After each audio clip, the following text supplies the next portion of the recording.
Make sure you are here.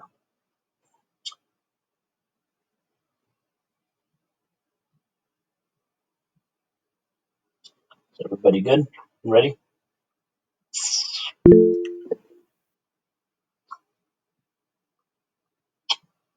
I'm waiting. All right. Again, you should be on this part here, which is page. What page is this? This is page 32. Again, um, it's obvious that some people weren't taking notes down, so I'm going to have you guys turn in your documents to make sure that you're actually writing down the stuff. All right. Does anybody need more time? Are you good? Is you good, Ariel, or no?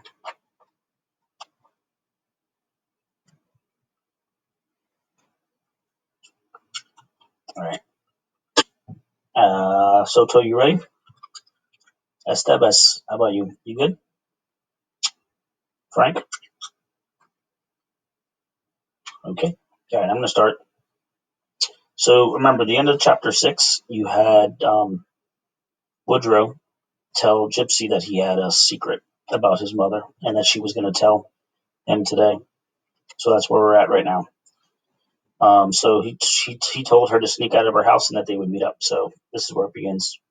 There's this place, you see? Woodrow began his story in a very soft voice.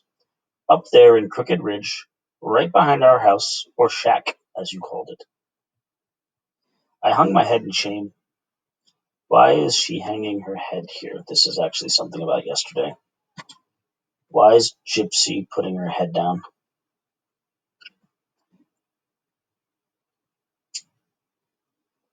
Why did she just put her head down?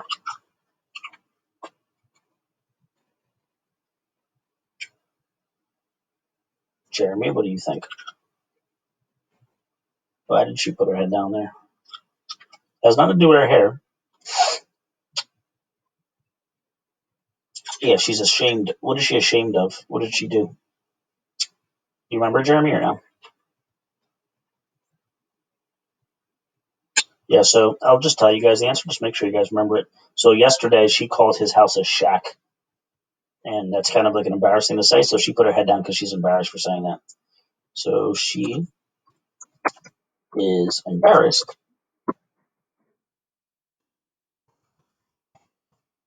for calling Woodrow's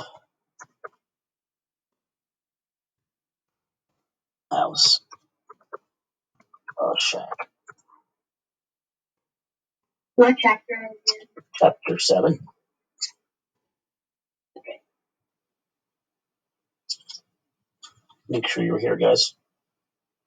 Again, make sure you're writing this down. I'm not writing it down for me. I've read this story 1,000 times. Again, you're going to have questions to answer, so you need to know this stuff. Oh, Woodrow, that was real hateful of me to say that, so now I think she's repeating the fact that she feels bad. It don't matter. It is a shack, Woodrow said. We were wrapped in blankets and sitting face to face, Indian fashion, on the porch of the treehouse. My hair was in curlers, and we were both in our pajamas. Do you guys know what Indian fashion is? They used to actually call it Indian style. What does that mean?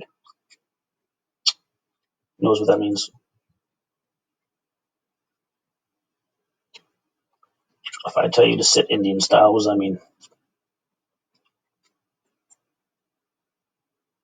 Does anybody know? All right, so I'm thinking that over time, people realize that saying that is like a negative phrase. It's kind of like racist. But Indian style means to sit on your butt with your legs crossed in front of you. That's Indian style. I remember when I was in school, the gym teachers used to say that, like, everybody sit Indian style. And obviously, it's kind of offensive to say that that's Indian style. So I guess they don't use that term anymore. They probably just say, everybody sit down with your legs crossed. My hair was in curlers, and we were both in our pajamas. Anyway, behind the shack, there's a place. I don't really know how to say it, but the air is thick and it vibrates. You hit this warm spot and you feel the air quivering and you hear noises. All right, so something to kind of recognize is Woodrow constantly tells these stories that are almost like very supernatural, right? So remember, he told the story of his mom when he was being born, like leaving her body, right? So he's constantly telling these kind of like really fantastical stories. Even the story about the giant ringworm is kind of fantastical as well. So now he's telling about a story about behind his house that there's this strange like quivering in the air. It's like the air shaking, and that he hears noises. What kind of noises? Voices. Only they're funny voices. Have you ever sung a song or said words into a fan when it's running? Have you guys ever done that before? Yeah. Yeah, exactly. So when you put your voice into a fan, it kind of starts to sound like really like yeah, it sounds like almost robotic, right? When you do that. A fan, electric fan. No, I can't say as I ever spoke to one. We both giggled. How thrilling it could be out here in the cool night, tucked up among the leaves like a couple of caterpillars. Well, anyway, how he went on. My Aunt Millie and me played a game with her electric fan. I would say words into it, and she would try to make out what I was saying. Then she would say words. Do you get it? Yeah. It's the rotating blades. They take the sound waves and they chop them up, and it makes your voice sound real funny. I'll show you the next time we're around a fan that's running. And that's what this place sounds like. But I don't get it, Woodrow. It's just a place in the air. Yeah, I felt it the first time when I was a kid, and it scared me real bad. I thought there was something there, something that wanted to get me. You know how like the little kids think? I would run into it, and sometimes when I was playing, and well, what was there to run into? I don't know, Gypsy, but something was there. And when I would try to find it, that's when I wasn't afraid of it anymore. I would walk back and forth and stop here and bend there and stretch around, but I couldn't find it when I was looking for it. Now, I'm just going to highlight it just so that we're kind of clear of it. So, again, this is a really just strange, weird thing that this guy's talking about. The closest that I can think of that would kind of make you understand what he's saying. You guys watch Stranger Things? Who watches Stranger Things? I'm sure some of you. Yes. Yeah, so I'm sure some of you guys watch Stranger Things. So, yeah, Stranger Things is on Netflix. It's a really good TV show. I highly suggest that you guys watch it. Um, so in Stranger Things, there's like this other world that's almost like similar to our world, but it's called like the Upside Down place. They call it in the show. So that's similar to what he's talking about here. That there's like this other world. We don't know if it's a good or bad place, but that's the same kind of concept. So um, Woodrow thinks there is another like world or whatever. That's what he's kind of getting at. It's very strange. That's what he's telling her. But when I had my mind on something else and I was just walking by or turning or doing something ordinary, boom, there it was. There what was. That's what I'm trying to tell you. It was just a place in the air where what? Where two worlds touch, he said. And he let out his breath with the words. That's what the poem says, I whispered. Yeah, Woodrow said. People are going back and forth across the door sill, where the two worlds touch. The door is round and open. I was lost, but I didn't want Woodrow to see how confused I was, so I kept my mouth shut. Right. So again, if you're hearing this, people like you would think that he's kind of like crazy. Like this doesn't make sense, right? This is not real. Mama knew about the place. Woodrow went on. We used to talk about it sometimes. Then suddenly one day she told me to hush up about it. She didn't want me to talk about it anymore. She said I was imagining things, but even after that, I saw her out there sometimes going around and back and forth, kind of batting at the air like she was feeling for it.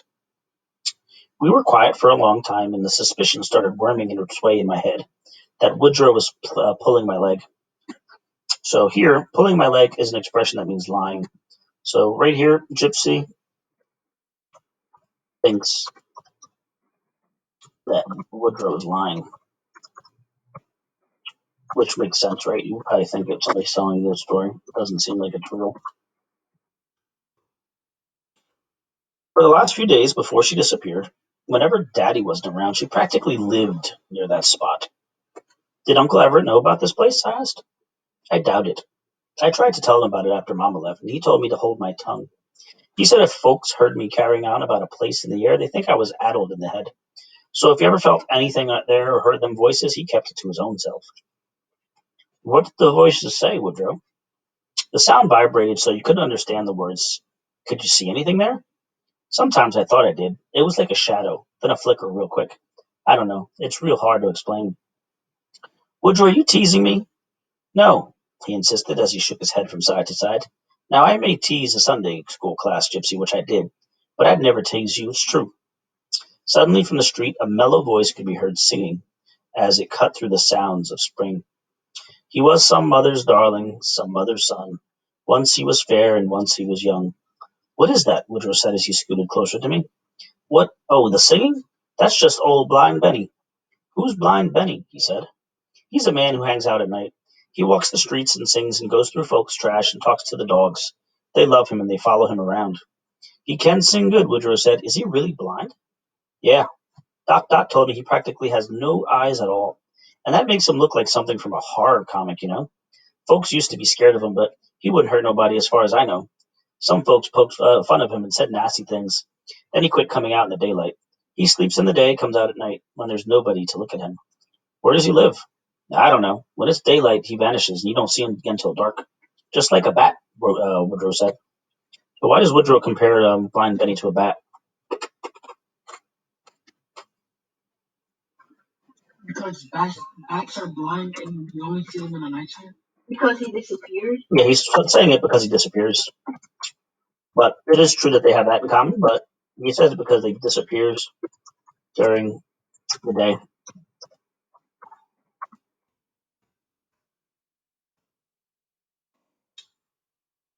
Tell me more about that hole in the air, I said. It's not a hole. Then what is it? I told you, I believe it's where the two worlds touch. So what's it got to do with Aunt Belle? I think she went across the door sill. So remember, this is from the poem.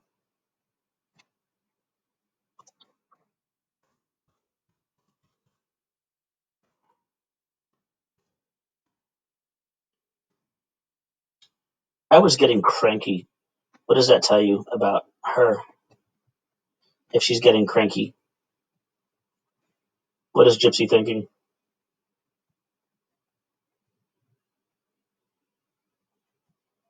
If Gypsy's getting cranky, what does that think? What does Gypsy must think?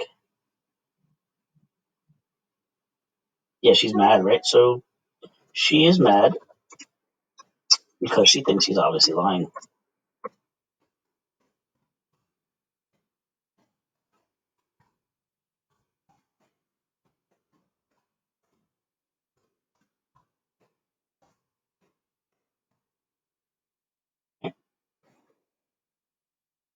So again, he's kind of like thinking he's angry. Woodrow, again, that's her screaming it because she's like pissed at him, thinking he's like not telling the truth. I told you you wouldn't believe me. Well, you got to admit, it's not an easy story to swallow, now is it? I said. Well, maybe not, but it's what I believe, he said. Did she do it on purpose? I asked. She read me this book, Woodrow said. It was called The 25th Man. It was about a man called Ed Morel who was in prison. In fact, he was in Alcatraz, and he would get in trouble with the guards all the time. So Alcatraz is actually a real place. Let me show you it. It was the most. Let's see if they have an image of the prison itself. So it was on this island. So it was actually a prison on an island off the coast of like San Francisco, and it was like considered like one of the. I heard of that before. Yeah, it's where Al Capone was. Al Capone was like the most. Yeah, so they put the worst criminals from the U.S. inside here. They wound up closing it, I think, in the 70s. Yeah. Is it true, like, there was, like, two prisoners that escaped from, like, the... Yeah, there were a couple prisoners. Like, a rumor about that. Yeah, it's a true story. So there were a couple of prisoners that actually... I think that might have been the reason why they closed it. So there were these two prisoners that... they never found them. Supposedly, I think they might have said, like, there was a letter written about...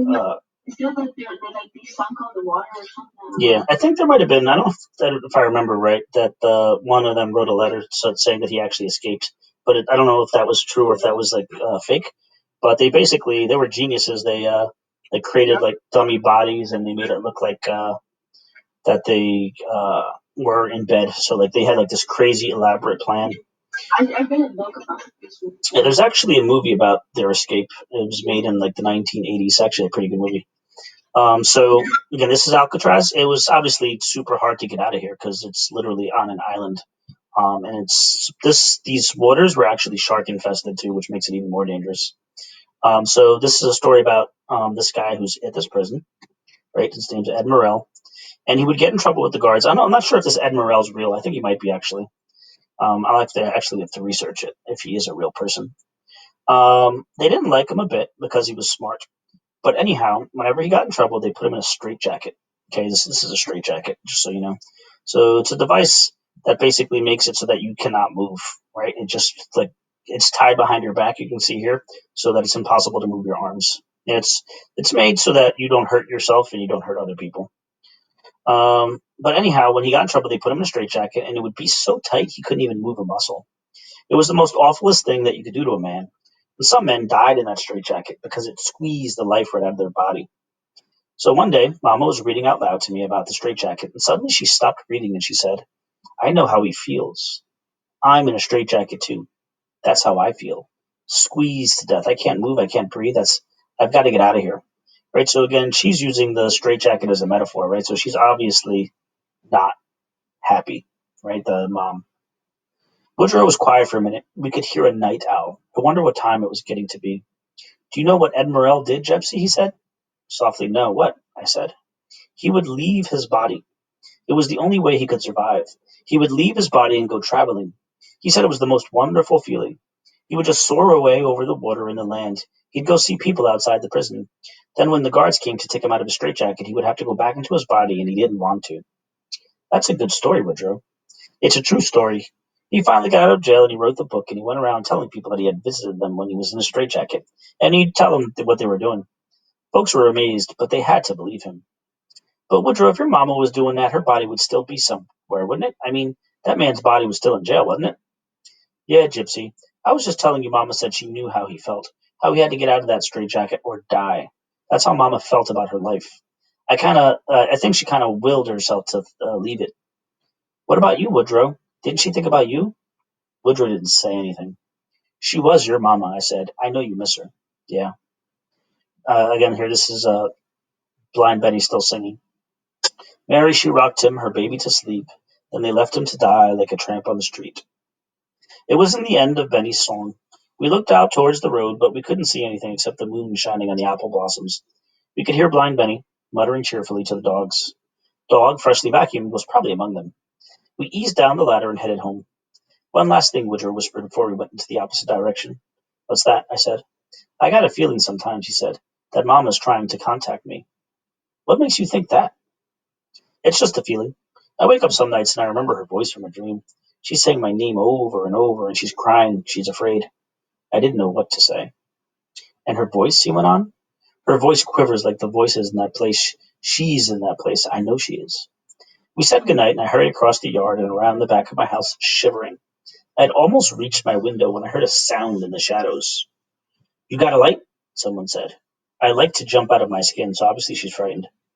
A body stepped forward into the moonlight. It was Porter standing there in his pajamas, holding a cigarette. Who's Porter? Who is Porter? Make sure we know who this is.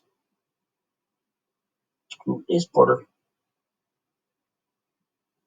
Do you remember who Porter is? His uncle? Yeah, he's the, not the uncle. The uncle is Emmett.